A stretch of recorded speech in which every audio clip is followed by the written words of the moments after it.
it's funny.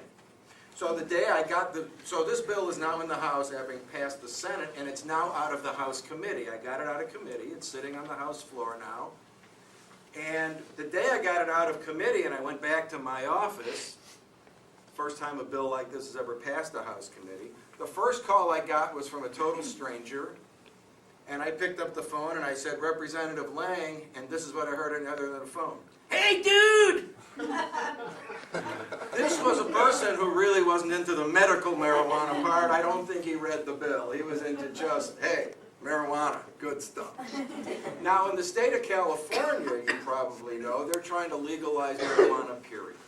But they're not trying to do it because they don't want everyone to get high, and they're not trying to do it for any other reason other than they want to tax it as a tobacco product. Who smokes cigarettes in here? So, if you look at the bottom of your pack, there's a little stamp. That's a tax that was paid for the privilege of selling those cigarettes. And in Illinois, particularly this part of Illinois, cigarettes are very expensive. You know that cigarettes are about, I don't know, $30 a carton more up here than they are in Springfield, so drive down there and save some money. But California wants to sell marijuana by the pack and tax it because their budget problems are really bad. If there's a state worse than Illinois with its current budget problem, it's California. Thank you, Arnold. So this is what I face. What I ask from you, I assume you're all here because you're interested in making this part of the law of the state of Illinois. What I ask from you, first, find out who your state representative is and call them.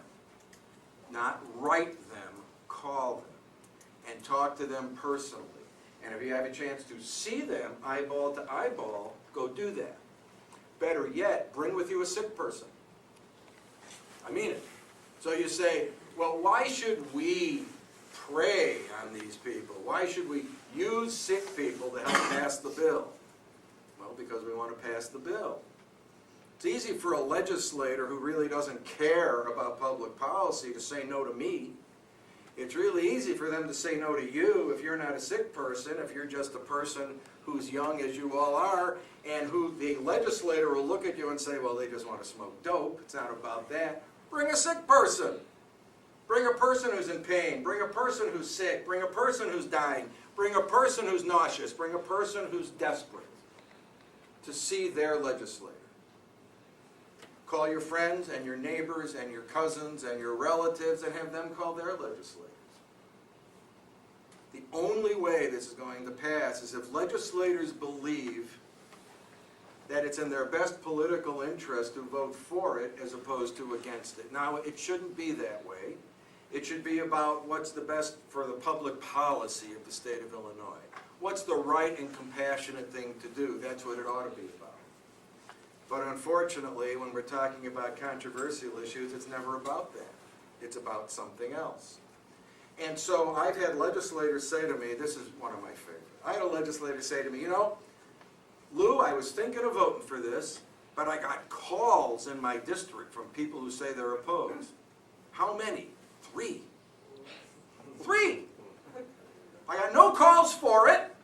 3 whole calls against it. 108,000 people live in that district. He got 3 calls. And so he thinks that's a groundswell.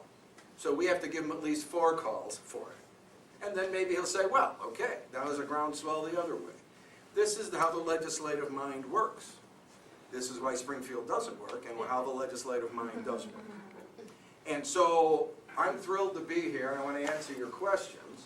But the most important thing for me to say to you is if you want this bill to pass, you have to help. I recently spoke to a group like this at Northwestern, sizable group like this. They got the message. They made a lot of calls. You need to make a lot of calls. People say, when are you going to call this for a vote? How much time do we have? I've got the rest of this year to call it for a vote. Some people say, well, why don't you call it for a vote and we'll see how many votes we have. I don't do that. My strategy for passing a bill, and nobody in the Illinois House of Representatives passes more bills than me on a variety of topics. Here's how I pass a bill. When I can count to 60, I run the bill.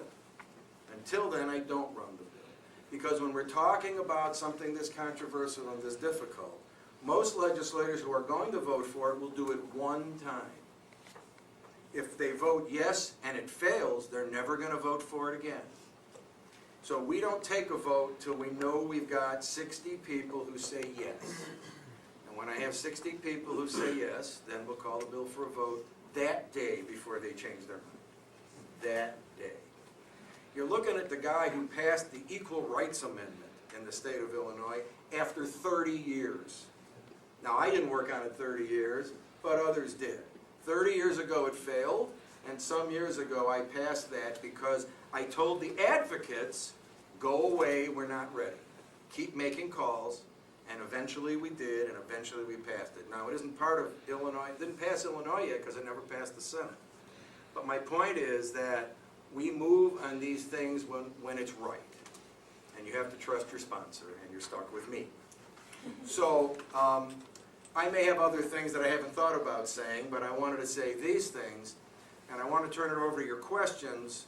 And as we go through the process of questions, I'm aware of the fact that a new session of the Illinois legislature is starting. Maybe some of you have questions on other issues, which we can deal with. Maybe some of you have questions about an election, which seems to be coming up next Tuesday. And I hope you'll all vote. And I hope you'll find out before next Tuesday who's with you and against you on these issues that are important to you, so you know who you should be voting for and who you should be voting against. So, thanks. I'm thrilled to be here with you. Happy to answer all your questions. Your friendship coming up. How pivotal you feel for this idea? It sounds like Quinn is at least on the fence, but he seems to be leaning in favor of it. Hynes is not. He just came out and said he is for. He is. I strongly believe that either of the Democratic candidates would sign a bill that got to their desk. But remember, if we're trying to pass it this year, no matter who wins the primary Tuesday, Quinn will be governor until January of 2011. So if we pass it this year, it'll be Pat Quinn who's going to have to decide whether or not to sign this bill. And I'm very good friends with Pat Quinn, and I've got a very good authority. If I pass the bill, he will sign it. That's what I believe. And we'll just have to take one step at a time on that. I hope we're in the position of having to worry about whether the governor will sign the bill. Let's get it passed, let's get it to his desk, and then we can flood him with calls and letters and beads for his door or whatever it takes to get him to sign the bill, and I think he will. Yes, sir. When you say they're gutless, there's no political blowback for them. So is it just a general apathy toward the issue that there could be some consequence down the line that we can't anticipate? Is that? Well, I think most legislators believe that for them, there's no help for their reelection voting for this bill. They can only lose votes. And I can't argue that point. There aren't going to be a lot of people leaving their homes to vote for someone because they vote for this bill. And there may be a small number of people who vote against you because of it, but not really. I mean, look, let's just take the primary we have next week. February 2nd, it's not likely to be 85 degrees and sunny outside. It's going to be a terrible day. So tell me, what senior citizen, who, even one that hates marijuana, even one that thinks this is the stupidest bill they ever heard, what little old lady is going to put on her coat when it's 20 below zero and snowing, drive to the polls and vote against somebody just because they voted for this bill? It simply isn't going to happen. But legislators worry about those things. And it's unfortunate that the public policy of this state has to be driven by politics. It really should be the other way around. Our politics should be based on our public policy. And in some states it happens that way, but this is not one of those states. So it would be calls, that's all it would take for those that are, say, for it, but don't want to come out and vote for it? It would just take calls? It would be calls, visits by a lot of people in waves. You know, one day go with 2 people, one day go with 5 people, one day go with 10 people. Some of them ought to be in wheelchairs, some of them ought to be in pain, some of them ought to be taking serious pain medication right in the office. Some ought to bring caregivers.